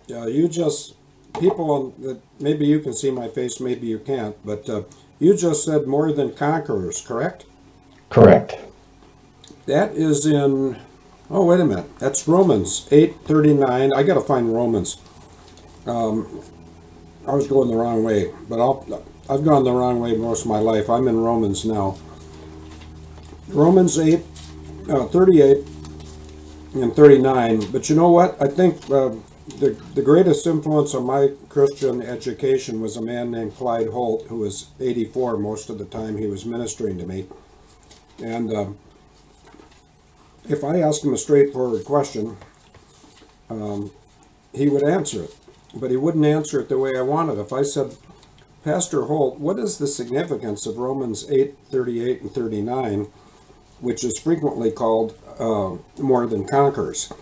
He'd say, well, in order to understand that, you have to understand when it was written and to whom it was addressed. And he said it was written in the Old Testament or the New Testament. It was addressed to the Jews or the non-Jews. But anyway, so I'm going to start. I hope you don't mind my taking the time. I think No, please. Go ahead. For knowing what more than conquerors means, what it means to me was that's what my mother wanted me to read at her funeral. And now I'm going to start crying pretty soon, because on the McConnell crest, and it's a Scottish name, the McConnell crest says, Son of the mightiest one in the world, which is quite a emotional burden for me. So let me just snap out of my feelings and get into Romans 8:28 to 39, which encompasses more than conquerors. And I'll try to say this slowly, but the light's not the best, and these are very small letters, but I think I know them. Romans 8:28 through 39. And we know that all things work together for good to those that love God, to them who are called according to His purpose. For whom He did foreknow, He also did predestinate to be conformed to the image of His Son, that He might be the firstborn among many brethren. Moreover, whom He did predestinate, them He also called, and whom He called, them He also justified, and whom He justified, then He also glorified. What shall we say to these things? If God be for us, who can be against us? He that spared not His own Son, but delivered Him up for all of us, how shall He not with Him also freely give us all things? Who shall lay anything to the charge of God's elect? If it is God that justifieth, who is he that condemneth?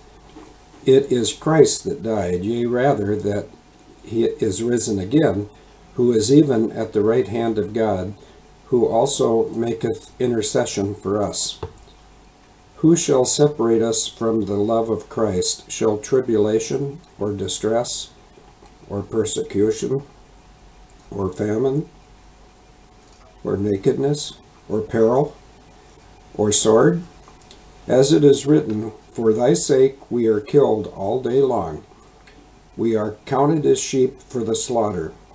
Nay, in all these things we are more than conquerors through Him that loved us.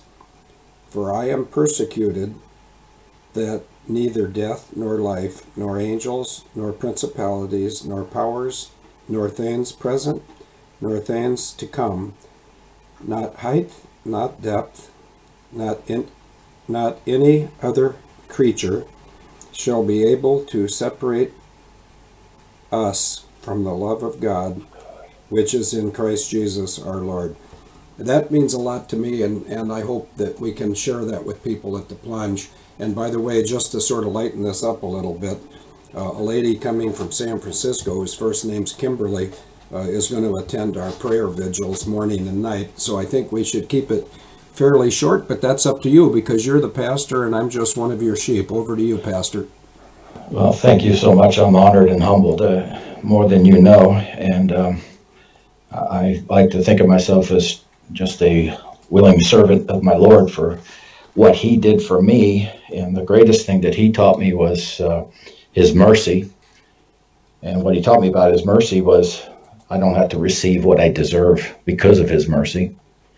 And then he taught me about his grace. And in his grace, I received something that I didn't deserve, which is his love and his redemption and salvation. So when I stand on those things and know that I have all that I need, that's why the 23rd Psalm says, Lord, you're my shepherd. I have no wants. And I don't. I have all I need in him. I have my eternity. I lay up my treasures in heaven, not here on earth, because those are the eternal things. I run this race because, yes, there's crowns that will be awarded, but that doesn't even matter to me. Just to be there and to know that I'll spend eternity with him and be able to thank him for what he did to save a wretch like me. And I was a wretch, and I'm still a wretch, but by grace, I walk this earth with my head held high because I know my Lord atoned for my sins. So as we go through this life, we just got to remain humble. We go to his word daily. It's our life manual. 23rd Psalm says, you prepare a table before me in the presence of my enemies. He said he's the bread of life. So what's that table? The table is his word. We spend time in that word. And with the power and the anointing of the Holy Spirit, that word becomes living. An astrophysicist named Hugh Ross did a study for 5 years trying to disprove the Bible and every other religious book on the planet. He was a confirmed atheist, believed in nothing except science. And he walked away after 5 years with this one thought in mind. He said, there's only one book ever written that was written outside of time, and a man in their own aspect can't write outside of our 4 dimensions, including time. So it had to be inspired by something that was not bound by time or controlled by time. And he walked away as a Christian. He walked away as a believer in Christ because he realized there was true intervention of the Holy Spirit on those 44 authors. So I take it to heart. I've had angel experiences, field. I used to ride motorcycle. I can't ride anymore. But I still have it. I'd like to look at it. But with all that said, I was running down the I-5 in 1990. 1990. We were screaming. We were on our way to a motorcycle run in Mariposa, California. And on the way there, we're going past Stockton on a Friday night, doing 65 miles an hour in the fast lane. And that's called the Stockton Maze there. So it gets a little gritty at times, especially on a Friday evening. And the 2 bikes in front of me, I was keeping an eye on what was going on. And I see a hand signal that there was something in the road. And I'm thinking, what can be in the fast lane? And as they went by and got out of the way, all I saw was this big white thing in front of me. And I had no time to react whatsoever. And I wasn't wearing a helmet. It was before the helmet law, California. Wearing a sleeveless shirt and some jeans and some boots. And I was heading straight onto my Springer Softail into a refrigerator at 65 miles an hour. And all of a sudden, my whole bike went to the right, and I just brushed the refrigerator with my knee. The guy behind me was far enough away, I never had a chance to warn him that he was able to lay his bike down. He was on a Sporty. He laid his bike down, the bike went into the refrigerator, and he beat up his knee pretty bad, but he was okay. And traffic stopped. There was a cop and an ambulance, 2 cars behind him. So he got right off to the hospital. The bike was still rideable. And when we got to the hospital to check on him and stuff, he asked me, he says, how did you do what you did? And I said, what did I do? And he says, somehow you moved your bike to the right and the tires went together. You didn't turn the wheel, nothing. I said, I have no idea, other than something pushed me out of the way of that refrigerator. And I know in my heart what it was. It was an angel. So that's the power that we have and the authority we have through prayer and stuff, and asking for protection, asking for God's hand to be with us. And many a times in my life, other situations have had the same thing and the same result. So the walk of faith for me is solid because of these miracles I've had in my life, but also because of what he has showed me through his living word and implanted into my heart. And that's where we have to have this relationship with him, not in our minds, but in our heart. Our heart is the thing that yearns us towards him and helps us to understand the Father's love, the blessing of the Son and what he did, and the Holy Spirit's influence. So anything to do with any of this keeps my life on course, keeps me on track, and helps me to navigate through life, leaving the past behind and the mistakes behind, doing my best not to replicate them, setting it aside, known sin. I don't believe in that. Not judging anyone. Every time I point a finger, I got 3 fingers pointing back at me. I am no place to judge. God's the judge. God takes the vengeance. My job is to love as Christ did. Now, I don't tolerate certain things, and I definitely stand up and protect women and children. With no ifs, ands, or buts, and righteousness and freedom and fellow Christians. What an opportunity and what a pleasure and a treat it is to have all this and to be able to go forth, and even in the darkness, the worst darkness, war and everything, I've been able to see light and know that there's always going to be good, and good will always triumph. Over to you, Field. Yeah, I'm just trying to keep up with the stuff that's swirling all around us, and I'm not sure I am keeping up, but I'm seeing some people are using Twitter to petition President Trump respectfully to consider straightening this out. I think President Trump would probably consider it favorably. And I don't say that because of who I am or who Denise is, but I say it because of the facts and the abuse.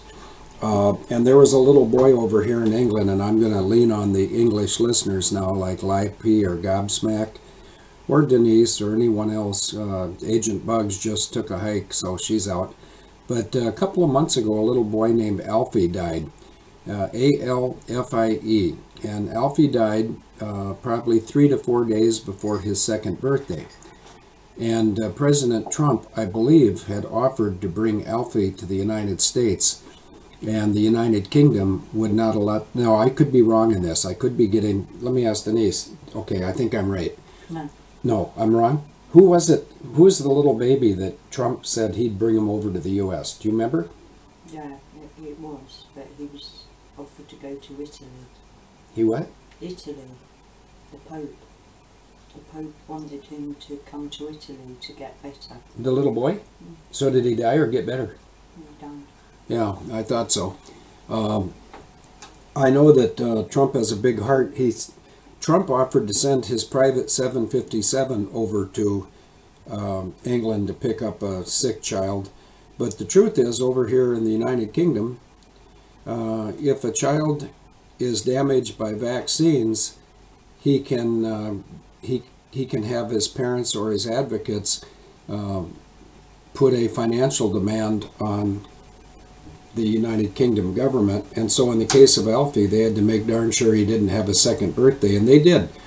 Even though some of the doctors were in favor of saving this little boy, a nurse injected him, I think 4 times, and he died. Now, if that doesn't break Trump's heart, and I'm sure it would break Trump's heart, because I know how President Trump felt to find out that his son Barron had been damaged by vaccines. And I think a little bit of a spotlight on the Center for Disease Control might turn out to get a little reaction from President Trump, because it's my opinion, and once again, my opinions are not valid. But if my opinion is in concert with the truth, President Trump would not like this suggestion out of my mouth. I believe the CDC is not the Center for Disease Control. I believe it's the CDP, and I didn't say Charlie Daniels Band. I said CDP, which is the Center for Disease Proliferation. And that's, genocide, and that's the New World Order. Well, the New World Order is, what is that word? Redundant. Because, see, God created the world, God controls the world, and God has the world in order. And I think the order of the world is getting adjusted here, starting June 21st through July 4th. And the adjustment is multifaceted. And there are some scientists out there who wouldn't believe a word of what I'm saying, but then they don't believe in God either, do they? They believe in some other things like themselves.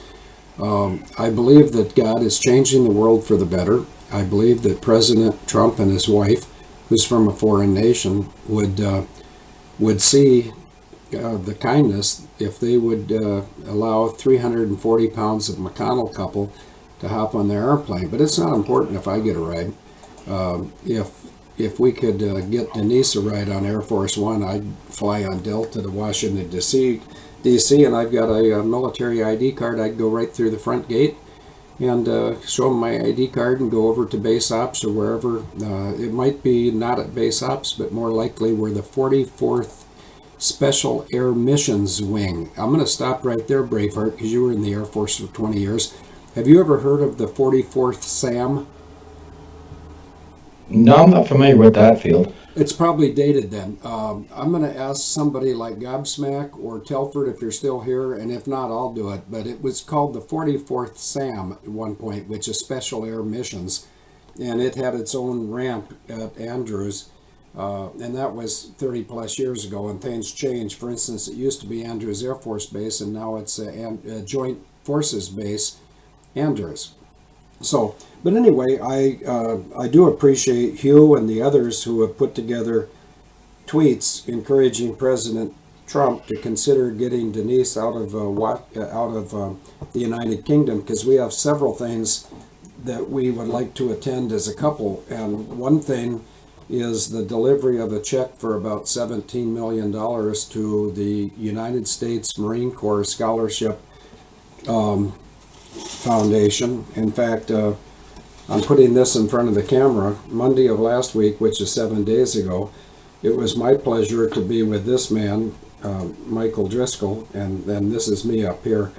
And we were honored to be able to be in the second golf cart, even though neither of us play golf. And we were one golf cart behind the leader, and the leader was the Lieutenant General Bob Ruark, R-U-A-R-K, and once again, you guys can see one thing. I mean, everyone can see what they want in this, but what I see of the hand of God is the hand of God put me at a place where I couldn't get to on myself, nor would I be invited or worthy, but I was invited, and I got along very well with the two Marine officers that I met.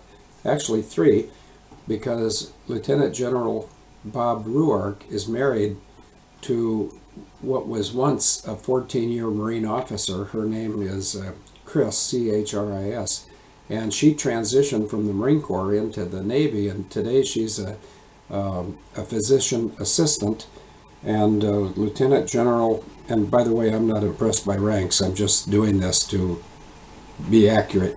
Lieutenant General Ruark has invited Denise and I to be at a observance on the 1st of August in Washington, D.C. at the headquarters of the Marine Corps, and it's related to the support of the U.S. Marine Corps Scholarship Fund. So, God works in very mysterious ways, but if anyone out there needs a little help right now from a spiritual realm, it's as close as a Bible or an email or a prayer. And if someone out there knows they need help, but they don't feel comfortable praying, you can always get a hold of myself or Pastor Mark by email. Everyone knows my email is fieldmcc@yahoo.com. And if somebody wants to get a hold of Pastor Mark and he doesn't want his email out there, that's no problem. Send it to me and I'll forward it without changing it. But when people hit the rock bottom, and I've hit rock bottom 3 or 4 times, but I've always bounced off the bottom, and it's never been me that propelled me upward. It was either flotation, or God? Take your pick. Are you a scientist or a believer? Mark, over to you. Thank you, Field. I put my email in the chat room, and so those that are in the chat room, you've got my email, and anyone else, it'll get forwarded through Field.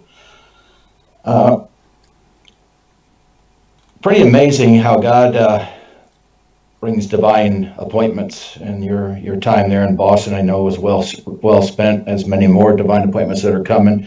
I'm looking forward to. Looks like I'm going to put in to be there in November in Dallas and be part of that. So I'll be working on that and let you know how that goes. The Plum City Plunge is going to be a divine appointment for many of us. To finally put faces and with names and spend some time getting to know each other better and building relationship. You know, we're a family, and even the Lord said sometimes father will turn against son and mother against daughter, brother against brother, etc., just because of beliefs. But in the end, the family of God is eternal, and those of us that are in this fight because of righteousness and because of what we believe, we are family. We are knitted together by the hand of God for this season, for such a time as this. Just like the original 12 were there for a given time, we're in these last days, and last days, by the way, have been going on since Christ ascended. In these last days, in this time where evil is going to be finally get its end blow, which is coming, I believe, soon. We're blessed to be here. And a lot of people would think that's crazy talk because of all the things that are being exposed and yet to be exposed. But at the end of the day, no, I count it a blessing that I was seen to be worthy enough to be here during this time and to be part of the cause and part of the fight. I'm involved quite a bit with Voice of the Martyrs and some of the other organizations that keep track of what's going around the world and where Christians are being persecuted and killed. And right now, best statistics I've been able to find, about one Christian every 5 minutes is killed for their faith. I don't know of any other religion that can say that. They willfully will not deny their Lord, and they will give their life because they know, like Paul said in Philippians, to be absent from this body is to be present with my Lord. And no one that is his leaves this earth 1 second sooner than they were foreordained. And when we go, we're going to a better place where it says in Revelations, there'll be no more tears, no more sorrows, no more pain, no more sickness. It's going to be an eternal, not resting place. We'll have work to do there, but it's going to be a place of harmony and love. And that's what I'm looking forward to more than anything else. But until that time, like you, we wait upon the Lord because he renews our strengths. So we can mount up with eagle's wings, and we run and we don't grow weary, and we walk and we don't faint because it's him in us. It's him that sustains us. It's him that in those deepest times, whether it's sickness, loss, whatever the case may be, we can lay and rest on him. I keep a book always close by called the Promise Book, and the Promise Book is broken up into areas that you can look up for sickness, for anxiety, for distress, for grievance, anything, and take these words and it'll give you scriptures that line up with that. And it's amazing what the scripture will do to give you that assurance that God's aware of everything. God lets certain things happen. It rains on the just and the unjust. But more than not, if you take the time to look around and see people in dire straits or homeless or that, I just say, except by grace, there I go. Because God has raised me up and out of basically the pigsty that I was in at one point in my life, and says, no, I'm going to raise you up in me, in my son, and put you on a path of righteousness to go forth and bring the good news and the Great Commission. What is that? Go make disciples. Don't change people. Don't judge people. Don't tell them what they're sinning. Go and make disciples. Teach them. Make them students. And then they'll replicate. I learned this a long time ago. Give a person a fish today, you feed him for a day. You teach him the fish, you feed him for a lifetime. How can we make this difference? How can we inspire? A, more by our actions than our words, and B, by staying forthright and positive as much. And we all got to get over our victimization. Work through our problems. Don't constantly be a victim. No self-entitlement. We're not entitled to anything. We get up, we have inalienable rights, and we have the right to go forth. Work hard, play hard, and love your neighbor. And just do what needs to be done to help to bring relief to people that are suffering, as well as they're being tormented by evil in so many ways. And there is a lot of that going around, but I think light's starting to definitely prevail, and we keep our prayers always for our leaders, whether you agree with them or not. They've been installed by the hand of God. Lift them up, ask that their hearts